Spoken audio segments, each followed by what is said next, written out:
Cash flow is measured in time. Income is measured in dollars. That's why it's called income. That's the money you have coming in. Now rock with me for a minute, uncaged today. The minute you learn the difference between income and cash flow, your life is going to change. Because I'm going to give you an example real quick of two individuals. One is wealthy and one is what would be considered average. And the wealthy individual is in a worse situation even though they have more income.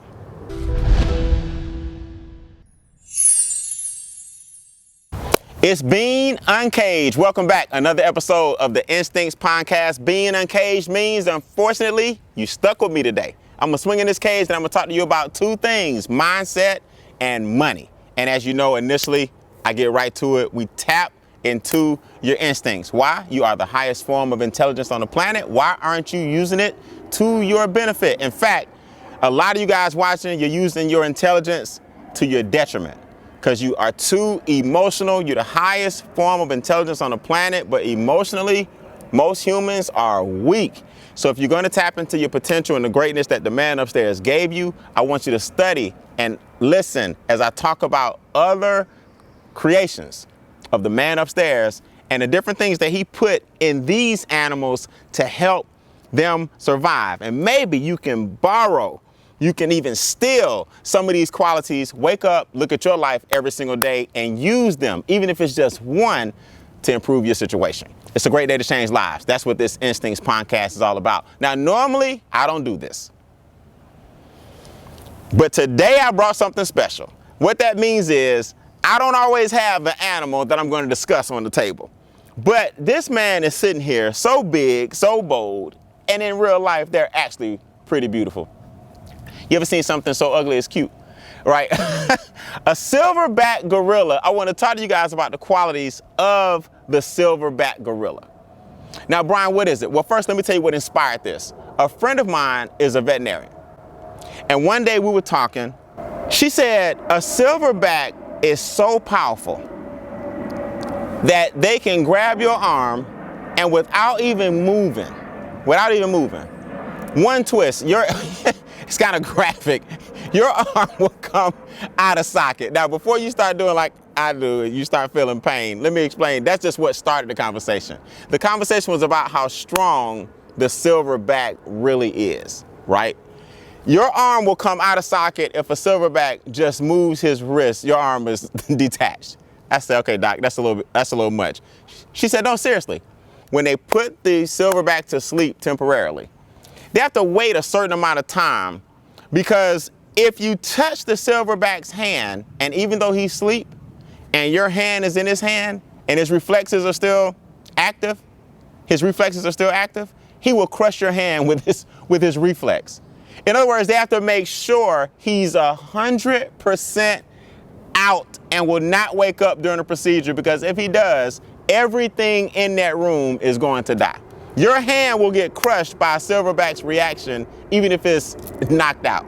So you know me, being the creator of the Instincts training series, I said, let me study the silverback. Now, if you know me by now, you know that I don't come with the normal approach. We're not here today to talk about strength. We're not here today to talk about how big he is. You know what I want to talk to you about? This guy is the king of confrontation. Brian, what do you mean? Come on, man. You know by now, it's not just, the obvious traits I give you on the Instincts series. He's the king of confrontation. Every day, the alpha male in a silverback community, if you will, has to fight he has to fight to become an elder. So at some point, he's fighting the elders in the community and must confront them to win or lose to determine whether or not the rest of the harem will respect him. Also, he has to watch his back from the children that he birthed in the community because they want to become him. Now, I want you all to imagine having to confront those that you once respected above, like your parents, and those that you brought into this world, like your children, and having to constantly confront each level every single day of your life from taking your position. Well, why don't you become the king of confrontation? Not the king of negativity, not the king of drama, not the king of politics. What I mean by the king of confrontation is when you see a problem, why don't you meet it before it meets you? See, I learned this a long time ago.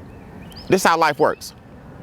You're either in a problem, one just left, or one is on its way. I think what makes me so resilient and the reason I've been blessed the last 25, going on 30 years in business is because when I see a problem, I meet it first. That way, it doesn't catch me off guard. See, what a lot of people do is when they have a problem, relationships, finances, bill collectors, health, they bury their heads in the sand and they act like just because they don't see the problem doesn't exist. Just because you don't see the problem, that does not mean the problem does not see you. So if men, for example, are hard-headed when it comes to going to the doctor. You know that prostate runs prevalent in our community over the age of 40. You know that cholesterol levels and blood pressures can tend to increase over the age of 45 or over the age of 35, depending on your DNA. You know these things, but we run from the problem instead of going to the doctor to prevent the problem when we all know an ounce of prevention is worth more than a pound of cure. So we run from health issues. We run from talks about our financial struggles. When I was broke, I screamed to the heavens, look, I'm broke.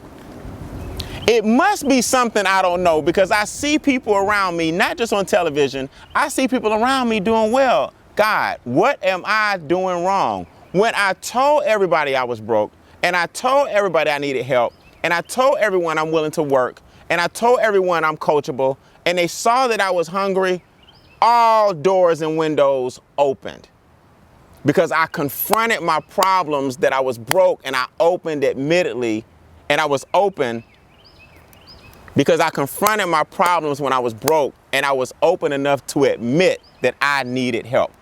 Most people put on a beautiful face, especially in this day and age in social media. They show you their best images. They show you their best moments. They took 2 million pictures and they picked the best 2. And then they put the filter on it. And then they put the best backdrop on it. And then they made sure the hair was positioned. And then they made sure that they had on the right clothes. If you took care of your problems like you take care of your selfies, you'll be a billionaire.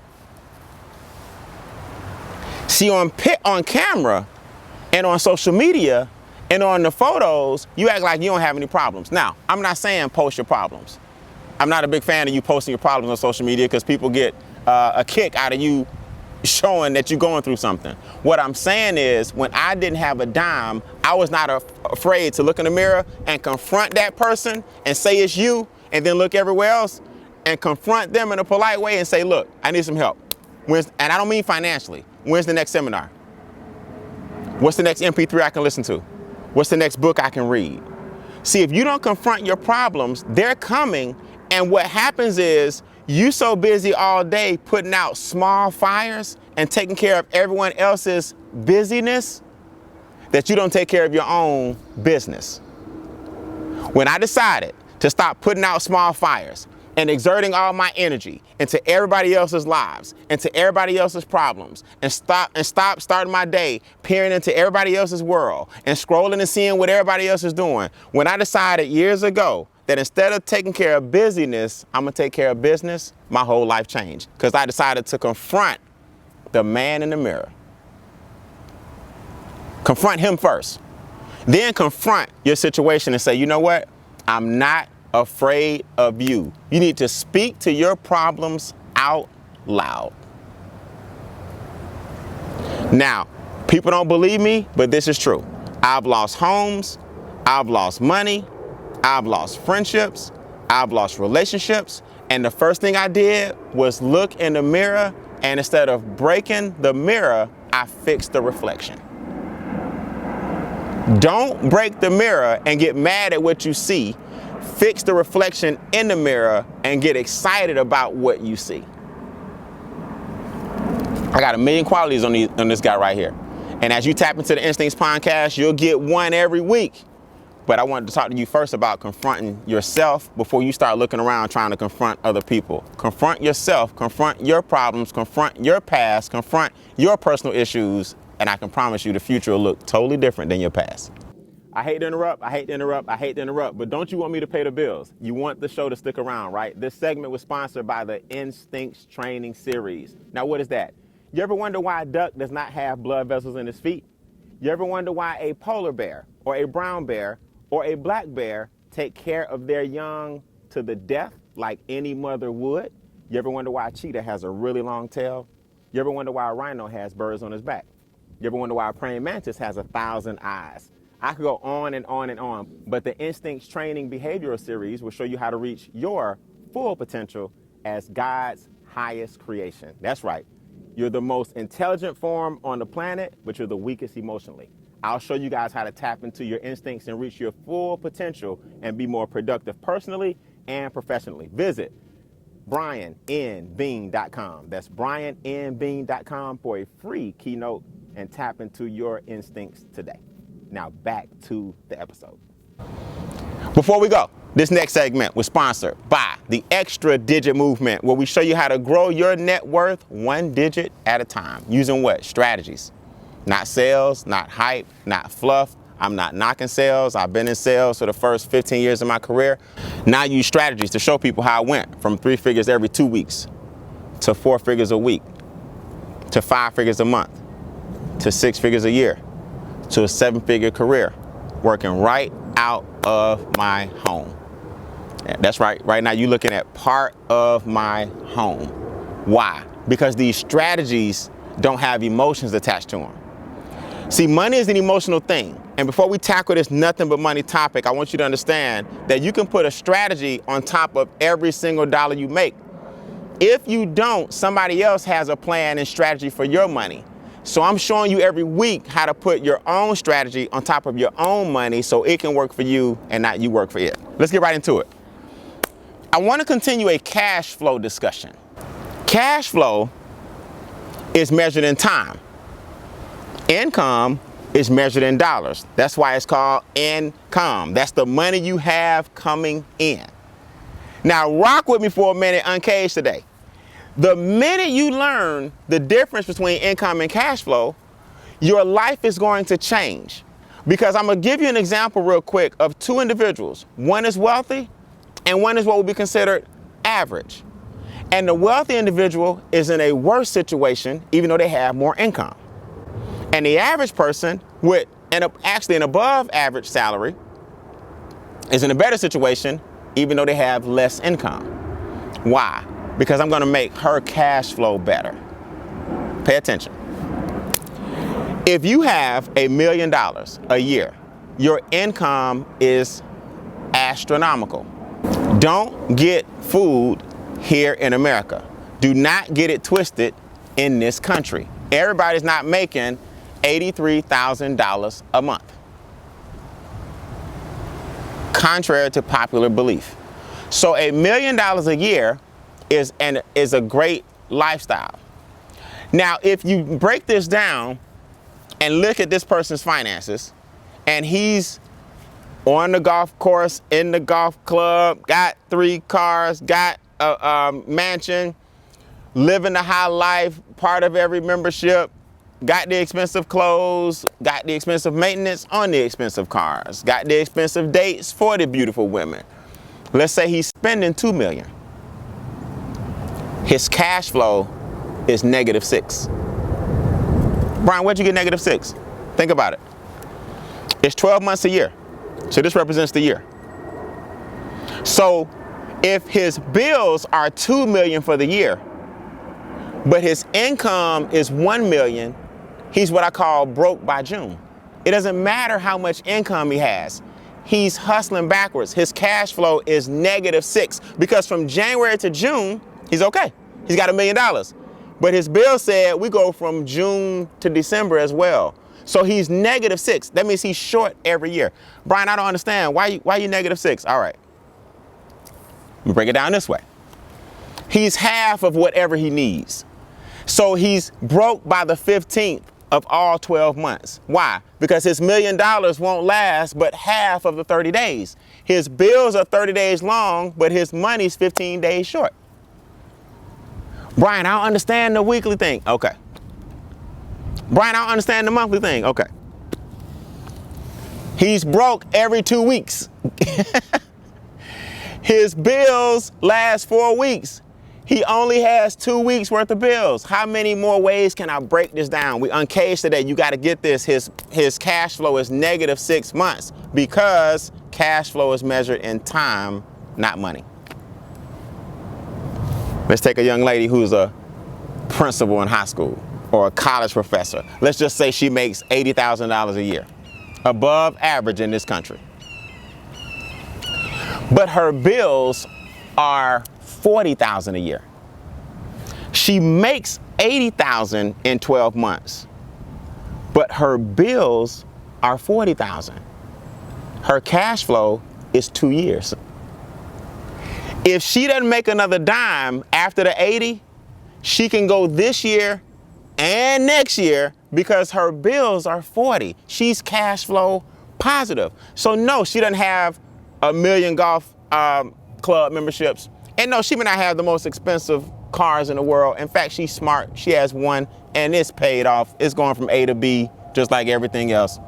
And no, she may not be able to go on 80 vacations a year, but she's happy with the 4 or 5 that she takes because she has a condo, one in Milan, one in Miami, and her house is almost paid for in her state. So she's doing better than Mr. Big Shot, and I guarantee you her stress and health is much better because she's cash flow positive. It's not how much money you make, it's how long your money stays with you. These are the strategies we teach you. Why this principal, why this young lady, why this professor is much happier than Mr. Big Shot millionaire who's got it going on income-wise, but his cash flow sucks. And he's floating everything else on a credit card to keep playing the part of the millionaire. Listen, I hope that serves you guys well. We do 2 things on Beane Uncaged. That's right, I'm by myself today, once a week to give you mindset and money. I want you guys to confront your problems like a silverback would. And I want you to stay cash flow positive and don't let the other entities that we talk about on Beane Uncaged get into your pockets because you deserve the money that you work so hard for. It's a great day to change lives. I'll see you guys on the next episode.